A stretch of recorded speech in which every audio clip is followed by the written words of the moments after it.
जुना मुंबई पुणे महामार्गावर चौक वाउंढळ हद्दीत आज सकाळी घडलेल्या भीषण अपघातानं परिसर हादरलाय। कंटेनर, टेम्पो आणि स्कूटी यांच्यात झालेल्या या दुर्घटनेत एका तरुणाचा दुर्दैवी अंत झालाय।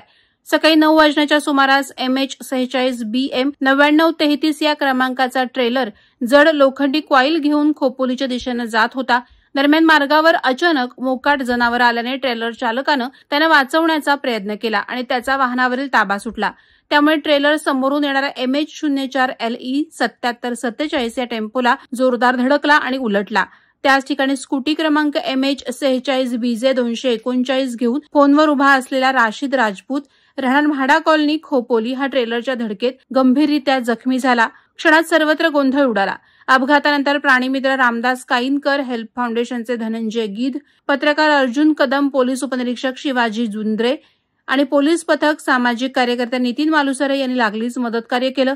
टेम्पो चालक वाहनाखाली अडकून पडला होता, त्याला शर्थीच्या प्रयत्नांनंतर सुरक्षित बाहेर काढण्यात आलं, तर जखमी राशिद राजपूतलाही रुग्णालयात रवाना करण्यात आलं। मात्र राशिद राजपूत याचा अतिरक्तस्रावामुळे अंत झालाय।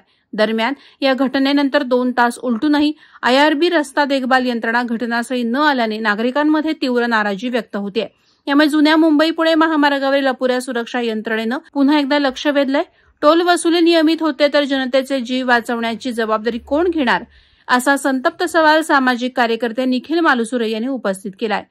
वादळवारा लाईव्हसाठी अर्जुन कदम, चौक। नवी मुंबई व रायगड जिल्ह्यातील ताज्या बातम्या आणि घडामोडींसाठी सबस्क्राईब करा वादळवारा लाईव्ह चॅनल आणि दाबा बेल आयकॉन।